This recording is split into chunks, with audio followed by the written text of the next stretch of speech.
Hey people, this is Fizzy at the Procrastinator Files, and I'm actually going to film a consecutive video, like imagine that.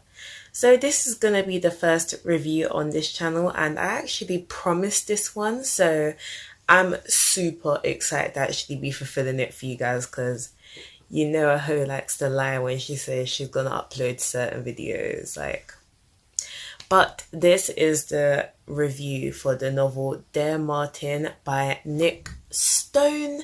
I don't have the physical book with me. I had it at the library in February when I was doing Blackathon, but I completely flopped Blackathon and read none of the books for it, so I returned it back to the library. But on my script or scribe, I had it, and I was like, you know what? It's a quick read. It was 4 hours long. The book is like this big. It's like 210 pages. So I was like, yeah, let me just read this because I need some fluff, because all this commitment to all these books that I'm reading, that is killing me. Like, I even finished Aurora Rising, but that review's gonna take some time because I've got a lot to complain about.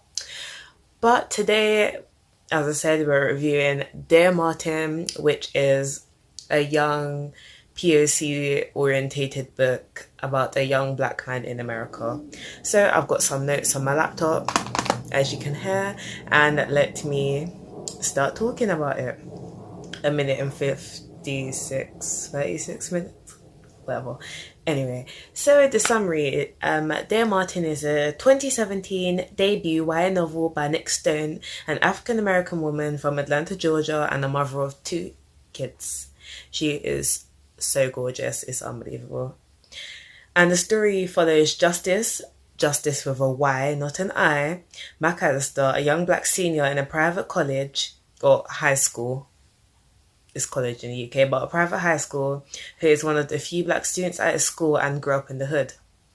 The story parallels Fog, The Hate You Give, as it follows the same storyline about being a young black student in America and dealing with the police, who are the main source of fear to black citizens, then comfort, only from a male's perspective rather than from a female's perspective. So from the get-go, this book was very interesting to me. I was fascinated by the concept of it. The cover of it is gorgeous, and The Hate You Give hit me in ways that I could understand from a female perspective, such as the pettiness of girls and what it was like, the prospect of dating a white man and being a black woman and understanding the racial parallels of all of it. And it was just, you felt it, okay? As a woman, I felt it. But reading Dear Martin, which you'll see from a black male's perspective, that was very different. It was refreshing. Certain parts of it, as a black person, I understand. But as an American, I don't understand. As a black American, I don't understand. And as a black American man, I most definitely do not understand. So, this is more of a critical review, because I gave it 4 stars. However, some parts of this novel rubbed me the wrong way entirely, even though I enjoyed a good 80% of it. 20% of it was really a lot for me. So this is a critical review, but I don't really have quotes. I just have examples. So what I liked is that, reading these notes, so it did give us both sides when it came to black and white people not wanting you to succeed. So in the book, it speaks about how white people obviously have a privilege that black people do not have and never did have ever since slavery was a thing. And so it talks about white people never wanting to reach down to give back to us, and then black people at the bottom dragging you back down to their level because they don't want to see you succeed and better yourself to the white standard. So as an example of that would be a boy in Justyce's class called Jared, or Jard. He was quite upset that Justyce got into Yale before he did through affirmative action. So because he was, he wasn't a privileged white kid, he got into Yale faster than Jared did, who was a cisgendered straight white male. So because of this, he was quite angry and he wasn't happy for Justyce at all. But on the other side, black people from Justice's neighborhood where he lives, which is typically the ghetto, were also quite upset that that Justice hung out with all these white kids and didn't hang out with black kids and didn't hang out with them and didn't do typical hood actions and whatnot. So it was like no one can be happy for him and everyone wants to drag him down. Another thing would be that police profiling. So obviously police profiling is a disgusting thing and it is definitely a racial issue, especially in America, not so much in the UK, but it does exist here and almost globally, like almost was on a Western scale, so regionally.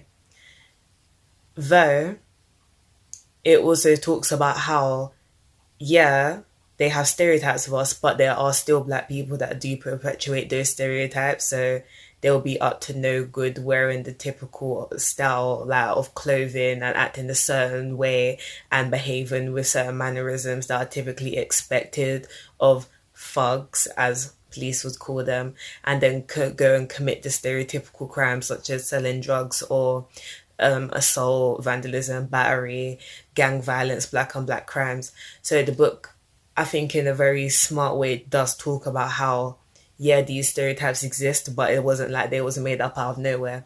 However, I do have a criticism for this, so don't come for me because I'm not ignorant enough to say that, yeah, well, these stereotypes came out of nowhere. I know that these stereotypes did come out of the fact that after slavery was abolished, segregation was still a thing, and segregation is still very much still a thing in America, which it led to, and also politicians and politics being involved, especially economics as well. So drug dealing and whatnot, the crack being flooded through black communities to ensure that they all went to prison and to maximize profits.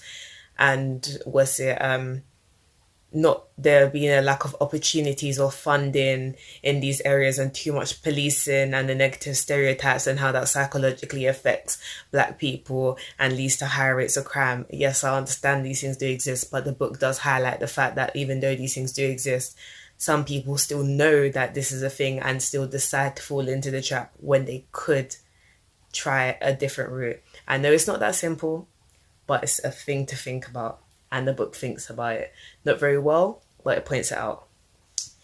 Another thing it points out is gang culture being dangerous but also safe. So everyone knows gangs aren't the thing to be in.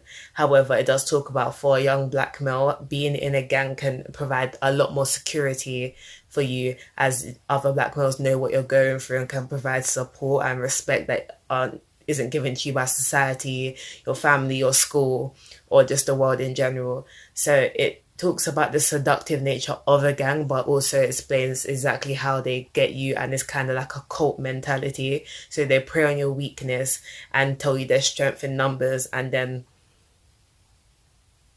request or force you into doing things that you don't necessarily want to do just because you do have that security and you feel like you owe them because they're your family. And they talks about loyalty and whatnot. So another thing I did like was Manny. Emmanuel is Justice's best friend, and Emmanuel is the privileged black character in this story. So whereas Star, let's say Star was privileged in The Hate You Give, Manny is the one who lives in the big house with the both parents who work. I think Manny's mum is a nurse, I believe, or something like that, and the dad he works in some huge firm for either marketing or he does something else. He's minted. Okay, I think he does something to do journalism, whatnot. And Manny has the big 4x4 Range Rover, whatnot. He has all the clothes. He went to all the best schools. He can pay for his tuition. Justice has a scholarship to the high school. Manny's parents pay for it all. And Manny is ignorant to the issues that black people face, and he doesn't actually understand black culture because he was raised among white people since he was a kid, because his parents removed him from the ghetto and didn't have him in situations that would lesser him. In a way, they made sure that he had enough cultural and economic capital or material capital. So Manny doesn't understand Justice's struggles when it comes to Manny's friends, because Manny's friends are all white and they are very, very keen on their microaggressions that they don't understand because they are ignorant. And even when they are notified of it, they don't accept it. So an instance of this would be Jared thinking, well, how can you tell me that the black people are struggling and they have issues and there's an inequality? And look at Manny. Manny's right there and his parents earn more than mine. So black people aren't really struggling. Like if black people worked hard enough, they wouldn't have any issues. And Manny wouldn't even say anything when his friends would make comments like that, because honestly Manny didn't know. And in the book, Manny's father does explain to both Justyce and Manny that he never actually spoke to Manny and gave him the black talk. Now, if you are a woman, you've had the talk. If you're black, you've had the talk. If you're any marginalized person, you've had the talk about how society will treat you if you either come out or outwardly something other than the status quo. So hearing about Manny's ignorance and his fear, plus his survival instinct, so it's also explained that Justyce at one point gets really mad at Manny for always taking his white friend's side, but then it's also explained that, well, Manny probably never knew any better and had to grow up being the only black kid in all white scenarios a lot of time, so he would rather survive and adapt than go against the grain, so that he didn't have to have a hard time integrating into a society of being the rich black guy in a even richer white society. So it's interesting to have a character who is conflicted with the identity of being black but being socialized as a white person. Another thing I really liked about the book was the structure in terms of the news reports. So in certain parts of the novel, it would break from being a story and become a news report that would explain what had happened from a scene, and it would cause tension because you're thinking, at one point you're in a character's head and next thing you know, you're not even third person, but you're completely removed from the story, and it then becomes a statement of what's happened since you've last been in that character's head. So you have no idea what's gone down, what was thought, what was heard, what was said. You just get to hear what the public gets to hear. So not only does that put you in third person narrator, it gives you an unreliable narrator because you don't actually know what's happened. You're just hearing what the news has put out to the world. Another thing I liked was Justyce's inner struggle between staying true or turning back and becoming violent. So the story is called Dear Martin because after Justyce, at the very beginning of the book, is arrested, to explain that he has a girlfriend called Mello, and Mello is a white passing mixed race girl. So she's described as being overly thick, like she's got big boobs, like slim waist, thick hips, big ass, very beautiful, like long hair, whatnot. So she has all the black features but looks white with like greyish green eyes or whatnot. And she's very drunk. She doesn't want to talk to Justyce and she's trying to drive home, and Justyce obviously isn't going to let her drive home. So he tries to make sure she doesn't drive. She's trying to fight him. So he puts her in the back of the car and then gets arrested as the police officer thinks he's obviously either trying to rape her, kidnap her, assault her, steal her car, or mug her or rob her or steal from her, whatever you call it. So Justyce is then arrested despite the fact that everyone's saying he didn't do anything wrong, and then he's held in cuffs for hours and hours and hours, and it's not until a lawyer comes and actually shouts at the police officers who come saying, listen, you need to let this child go, he's done nothing wrong, you have no right to handcuff him and keep him on side, you have no grounds to arrest him, and just drop any kind of charge you're going to try and put on him. So after this, Justyce starts writing letters to Martin Luther King as a project to see how he can better himself as a black man and peacefully move on so that he can become accepted in society. By the end of the book, he then realizes it won't be as easy as that, and in the end, Martin Luther King died. So you can be more like Martin, but at the same time, there's still so much more that needs to be done. Becoming more like Martin will make you the perfect black man integrated into society. So Justyce doesn't know whether he wants to stay true to his normal, what's the word I'm looking for? The word pacifist lifestyle of being like more of a passive black man and trying to go with the flow and do things peacefully. He doesn't know if he wants to be more like Malcolm X and he wants to go through like guns, well, not literal guns, but guns blazing. And he doesn't know if he wants to just step back and turn to gangs, because he goes to visit the local gang called the Black Jihad at one point in the book when he's lost all hope, and considers joining a gang because he's that broken down at certain points in the novel. So it's interesting to see his struggle as a black man, not knowing if to go left, right, up or down or over, through, under. There's nowhere for him to go and he feels incredibly stuck at certain points, which is important. Another thing is I liked Doc. So Doc is their teacher. I can't remember what his actual name is. However, he is a very cool teacher. He is a light-skinned black man. But he also was in Justyce's situation and Manny's situation as being the only black guy who went to an Ivy League school and had an afro, so he didn't get jobs. His teacher didn't respect him. But he does explain to Justice at one point, if I had given up, I wouldn't be where I am today in this amazing job teaching you kids. Like, you need to keep going. There is no place in the world for a black man, so you need to make your place. And I thought that was incredibly powerful to have a black teacher being a role model, even though Doc's character didn't really have any kind of development or whatnot. He was a good mentor, the mentor archetype. But now it's time for me to actually get into what I didn't like with this book, and there's quite a bit, but I'm not going to go too into depth for it because I don't have any quotes or annotations, so there's no point me rambling.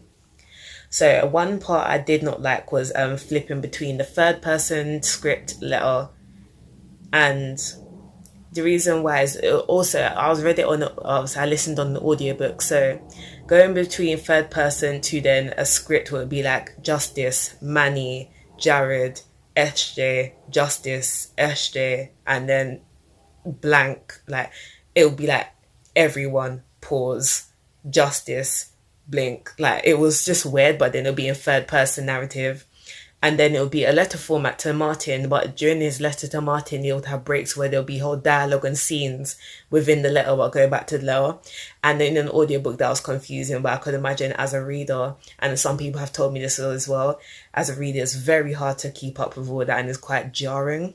So I'm glad I listened to it as well, because I think as a dyslexic reader that would have been a bit hard for me. Also, because it flipped between accounts and letters and whatnot, it doesn't actually specify if this is a past, if this is an account of past events, because obviously everything's already happened and it's all third person, but at the same time it acts as if things happened like the night before. But in certain situations, obviously, things happened months before, and we don't know if this is all after everything's happened. This is no account of like Justyce maybe all grown up and this is what happened to him when he was 17, 18. Like, you don't actually get to see it. There's barely any description. Like, the world building in this book is quite poor.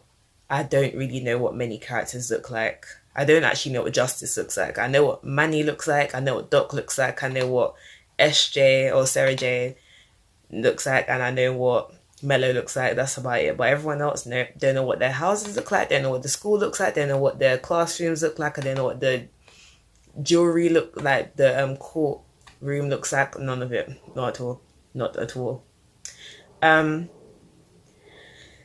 There's a pinnacle character called SJ or Sarah J, and she is a Jewish white girl, and she is an advocate for rights and equality. She's an egalitarian, she's woke, and she had zero personality and felt honestly like a mouthpiece for the entire novel.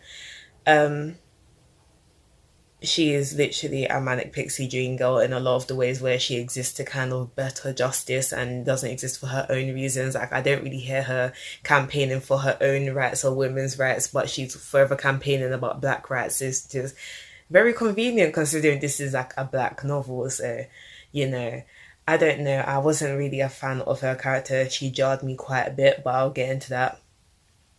So Mello, who is Justyce's on and off again girlfriend in the story, and is often quite described as just being a hoe. Like, she is problematic, but she's given no character development. She's just the light-skinned hoe. She had a lack of character, and it perpetuated the loose mixed race girl trope, which I didn't really like. I'm not a mixed race person, but I hear the way people talk about light skin and mixed girls, like how they're so like finicky and they're loose and they're like freaks, or they'll talk about how they are rude and don't have time for nobody and they think they're so nice, and then Amelo embodied that entire trope, and there was no other light skin or mixed race girl to even deter that kind of rhetoric, which was a bit gross, as Nick Stone is a black woman. So that didn't sit well with me at all. There was a lot of misogyny in this book that didn't sit right with me. Another thing is Sarah Jane being the backbone for black rights. Now this pissed me off. The white savior pisses me off entirely. In several parts of this book, in fact the whole book, Sarah Jane, the white girl, the Jewish white girl, is the only voice of reason for black rights and the only one advocating for black people in the novel who does it in a correct way. And there's not a single black girl in this novel, and at the end of the day, it just pisses me off how no black person in this novel could stand up for themselves and their own rights and say what they needed to say without having their hand held by Sarah Jane. It really grinds my gears when things like this happen, because it happens in real life and it annoys me then too, when black people are too afraid to stand up for themselves, and then white people who are privileged enough to be able to say what they want to say and not have any repercussions then have to stand up for you, and then all of a sudden black people feel comfortable to do it. Like, you need permission from white people to fight for your rights who have been taken from you by white people. And to see it in a book made it even worse, because at the end of the day you could have had a strong female black character who did the exact same thing. You could have had Justyce do it, you could have had Doc do it, you could have had Manny do it, but no, you chose to have a white girl and then emphasize the fact that because she's Jewish it doesn't count. She's not a white girl because she's Jewish. She's still a white person who is the backbone for black rights and giving black people permission to fight for their rights, as the black people sit there passive and silent, which also perpetuates the passive black person kind of role, who don't have any respect and doesn't deserve any respect because they're too lazy to get what they want and need someone to help them get it. So that's the main reason why I really dislike Sarah Jane, because every single thing, racist thing Jared or Blake or anything had to say, she was the one that had the biggest reaction to it, and everyone else was just kind of, well, this is life. Another thing I really hated, this was the thing that actually hurt me the most in this book. I actually felt harmed by this. So that was the non-disproven rhetoric that black women are loud and ratchet. So Manny has an issue where he's like, well, I've only ever really dated white comfortable, because he's going to an all-black university, and he says that he is not comfortable going to his university because there's a lot of black women there, and the only black women he knows are his cousins, and they're all loud and ratchet, and he doesn't like loud and ratchet girls, so dark skinned girls are really loud. And not at one point does, like, Justyce does say, well, obviously not all girls are the same, but that's the only line, that's like a throwaway sentence in the whole book.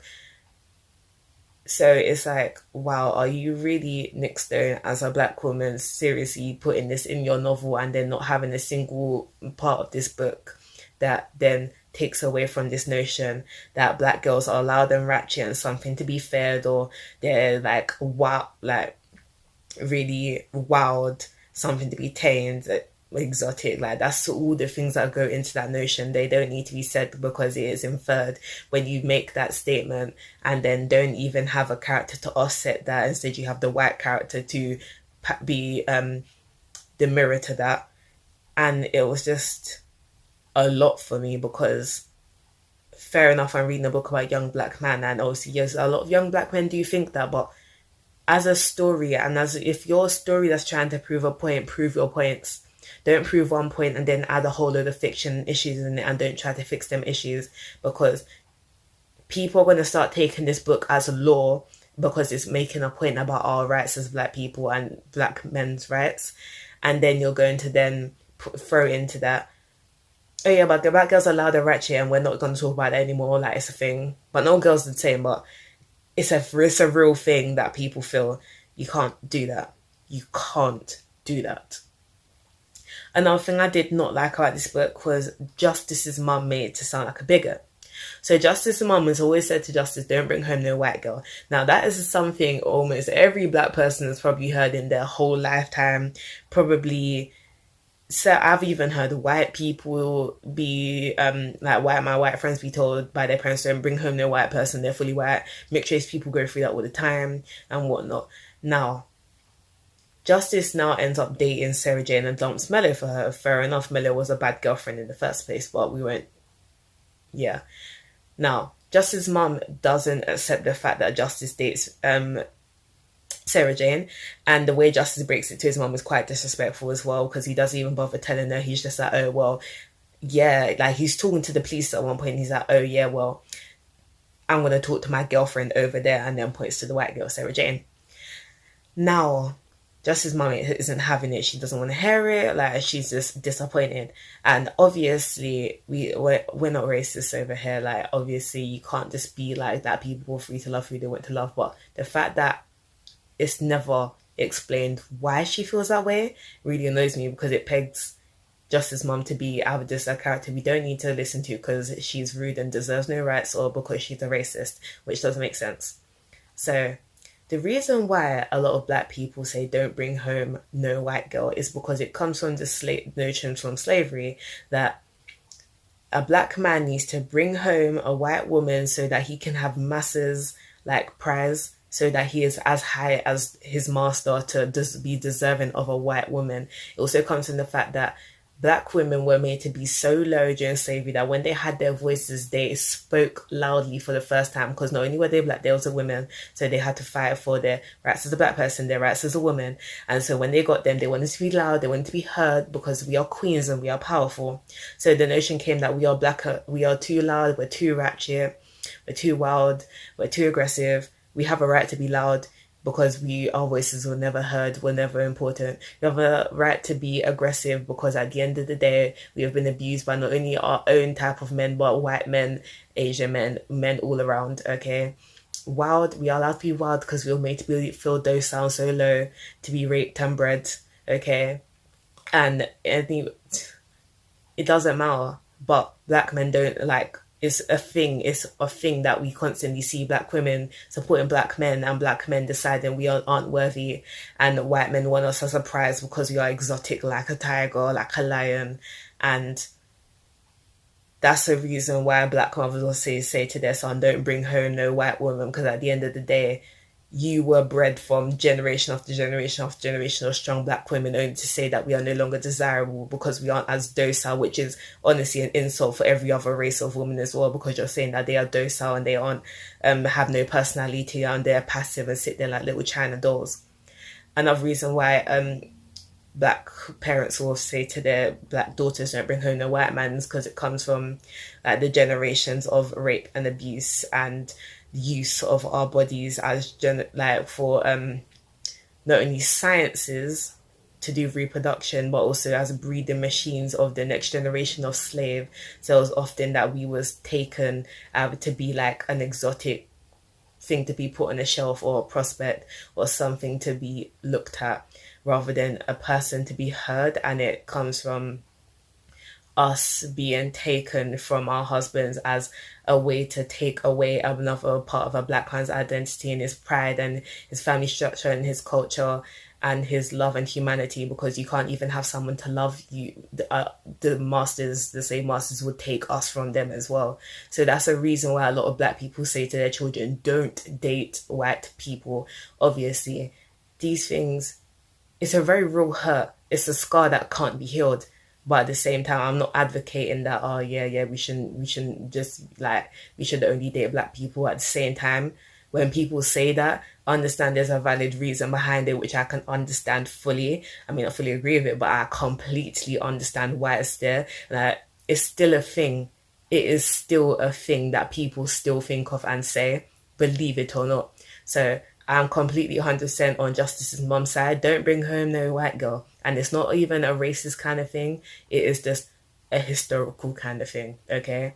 It's a historical hurt that can't be wiped away. And the fact that it's just not acknowledged, unlike other issues such as police brutality and lack of jobs and the flooding of drugs, because this is never talked about. It's such an underlying hurt.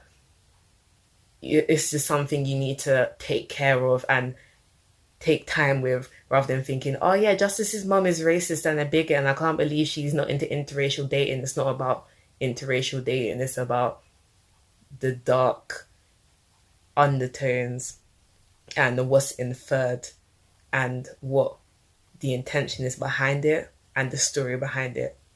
It's not as black and white as you may think. One more thing I didn't like. There's still a couple more points. So in the story, there's an arson case happens and it's never concluded as to what happens. I won't spoil it because this is a non-spoilery review. But at the end of the day, a lot of things happen in this novel under behind the scenes, and you don't actually get to know what happened, why it happened. Was it Justyce's fault? Was he involved? Is it something he said? Was it something he did? No statement, no letter, nothing. There's a lot of loose ends, and it's really annoying because it's not even loose ends as, oh, I wonder, that's so cool. Imagine if it's loose ends as this is messy. It's like when you order something from Pretty Little Thing and it's all frayed, and it's you can see with loose ends, and the hemming hasn't been done properly. That's mainly what this book is like a lot of the time. Justyce's relationship with his mum is quite horrible. You can tell Justyce loves his mum, but it doesn't seem like his mum loves him back. Now, his mum acts like a very typical standard black woman, but you don't actually get to see the undertones of that relationship. You just get to see the skeletal part of it because their relationship isn't put front and center, which I also think is a bad thing, because I feel like we need to teach young black men that yes, you can go to your mum and ask them for help, because they do for a certain extent know what you're going through, especially because Justyce comes from a single parent family. His father was an alcoholic and used to beat his mother, and his mother left him. Well, I think his father died. I think it's important to build that connection between mothers and sons, especially black mothers and their sons, because if their connection was stronger, I do believe a lot of the issues that we have with black men in our society wouldn't be as, internal issues wouldn't be as, So if a young man is reading this book, he should be able to know that, yeah, Justyce went to his mum, maybe I can go to mine, which was never explored. His mum seemed very aloof and distant, but I understood exactly why his mum was acting the way she was. It was just like a joke thing. It's a black cultural thing, okay? Any black person who is part of typical black culture would understand that. I wouldn't say I was brought up in typical black culture, but I understand it's just a black thing. And it wasn't explored, the implicit implication behind it when at all delve into, and it just kind of annoyed me because once again you've villainized at the end of the book, and in the beginning of the book you just made someone in the background. She's just a horrible woman, and she's not. She's just painted to be a horrible woman. Another thing I didn't like is Justyce's mother seeming being insensitive after Manny's death. I don't believe the intention was to vilify Justyce's mother until it came to, oh, don't date white women. At that point, I think she was supposed to look like some kind of villain for Justyce, which as you know, I don't agree with. But with Justyce's mother, that whole I think I may have just spoiled the book, but basically, it was quite tight at one point of the book. Something tragic happened to Justyce, and all she cared about was, oh yeah, but you're dating a white girl, so yeah, we're gonna talk about that. Nothing else matters. You're dating a white girl, and you didn't even tell me. That was so petty, and I did not like that at all.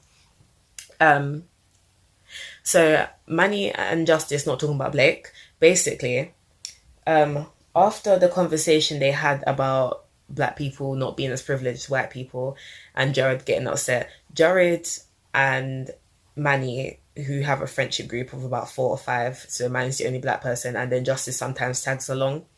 They decided that for a Halloween party, they're all going to go as over the top stereotypes. So Justyce, like an idiot, decides to dress up as a thug. He has fake gold chains made out of this stupid wrappers and whatnot. He takes a gold, chewing gum wrappers, extra Wrigley's and all that, and puts it around his teeth to be fake grills. He wears his hat snapped back to the side and sags his pants and whatnot. Manny goes as the token black man, so kind of like the man in Get Out. He just has the boat hat and the suit, and he just looks like he just looks like so far removed from black culture, but that's Manny anyway, so it wasn't really a caricature. One of them goes as a redneck, one of them goes as a yuppie lawyer, so the teeth polished and my name's Fred and I'm a salesman kind of white guy. And then one of them comes as a freaking Ku Klux Klansman with his hood on and everything, and it's Justyce walks into the room and is shocked by the Klansman. Like, the redneck was a lot like the hillbilly. He was like, oh yeah, I sleep with my cousins, like, ha ha ha. It wasn't funny, like, it wasn't funny. But then the redneck, and then the Ku Klux Klanman, that was insane. And Justyce was like, wait a minute. And Manny called him to the side and was like, well, Manny was like to Justyce, well, if you're not comfortable with this, we don't have to go. You could tell that Manny wasn't comfortable, but he didn't want to say it to his friend, so he seemed like he was bringing up the race card and being overly sensitive by it. And Justyce was like, oh, well, I don't want to be oversensitive and bring up the race card, so let's go. So they're both clearly uncomfortable and going to the party. And Blake is the guy dressed up as a Klansman. He ends up getting punched up at the party for coming that way. Then the gang, the black jihadists, come and they like threaten them with a gun, tell them to get out, tell Justyce like you ain't black, look at you, and leave these white people, like he didn't come up in our party dressed up as a Klansman, and like, how are you gonna roll with these people? You're black, you have no respect for yourself, whatever. And it's like, the fact that Man in Justice didn't feel like they could even talk about it, and this boy has come to you as black people dressed as a Ku Klux Klansman, and you're going to go outside of him and be okay with it and take pictures and let them pictures go online, foreshadowing for shit hitting the fan at that point. That really pissed me off, because do you have no common sense? You're supposed to be an incredibly smart and nuanced child, Justyce, and this is the foolishness you're on here doing. Like, please come off of my, like, everything. Just delete me off of social media. For to last point. So Jared basically gets a redemption arc. There's two arcs in this story. Justyce and Jared. So Jared is the asshole who's literally like, oh, black people are as privileged as white people, they're just lazy, they need to work harder, and oh, just because you're black you shouldn't get into university over me, like, just because you're like, you know, a minority doesn't mean you should be any better than me and get the same chances as me. So he goes for a redemption arc basically after the shit hits the fan. But at the end of the day, he never has to repent or really apologize for all the things that he said or done or agreed with. Like, he does some things here to, you know, help out his friend, and it's supposed to be, oh yeah, you're a good guy. No, fuck you, get out. Sorry, like, the fact that he didn't even properly apologize, fuck off.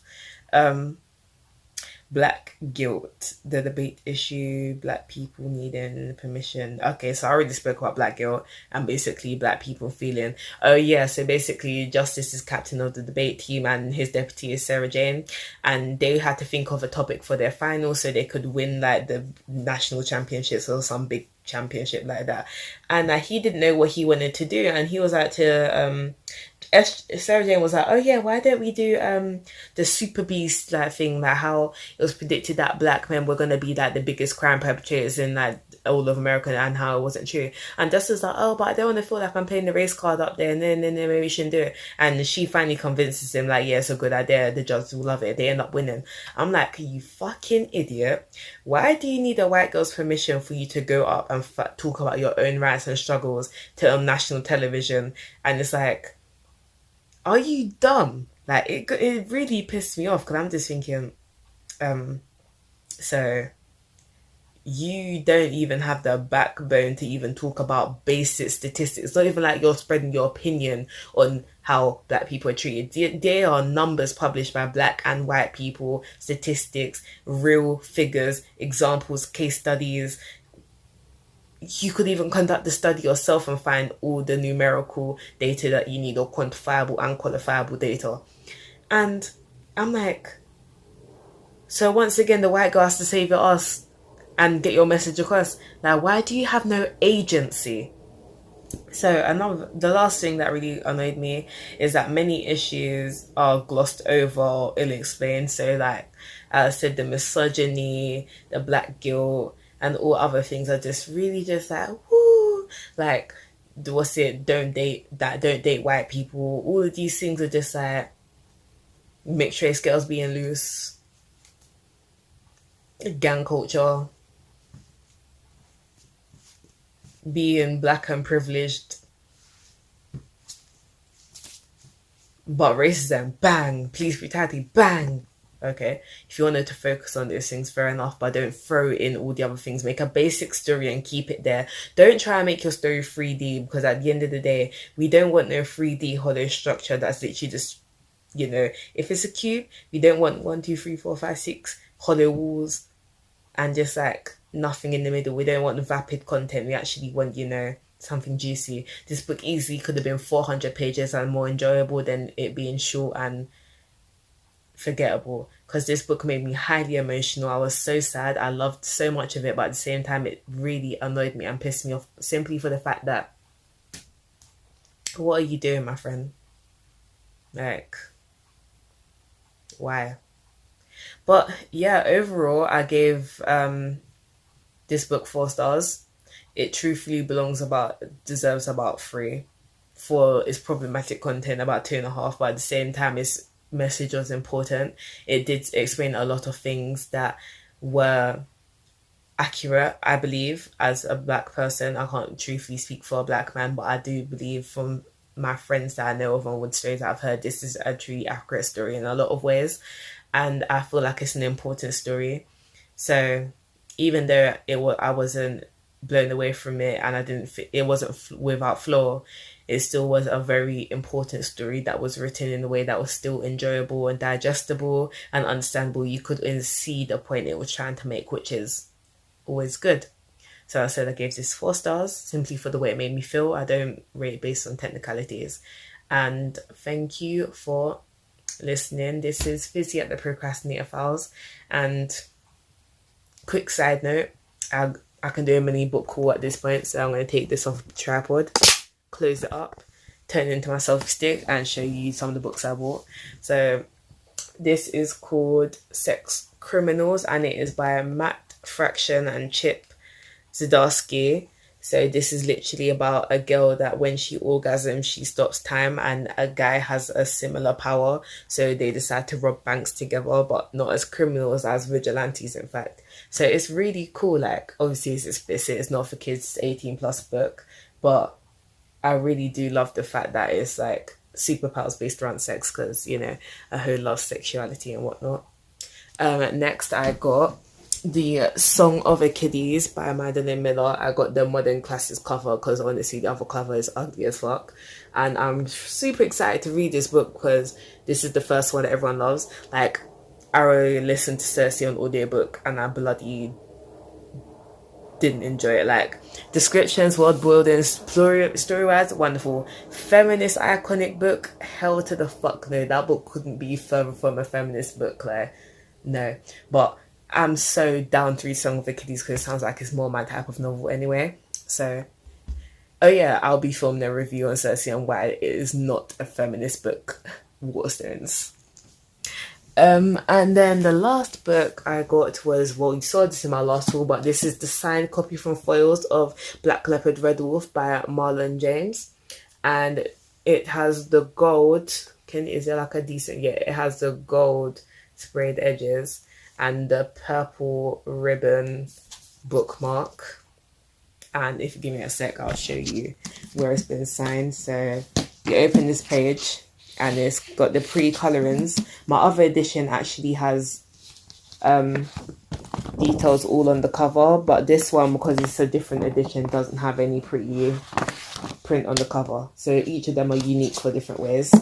And yes, this one, okay, I'll put this back up now. Ooh, I feel like I'm damaging my book. Ooh. So it's signed by him, and this is the 135th copy out of 1,500 exclusive copies of this. So I've bagged one of them, so that's super exciting. And yeah, I'm gonna head off now. This is Fizzy from the Procrastinator Files. I'll be signing off. Stalk me on my socials, and yeah, I hope you enjoyed my first review. Please give me all the feedback you can give. Goodbye, my loves.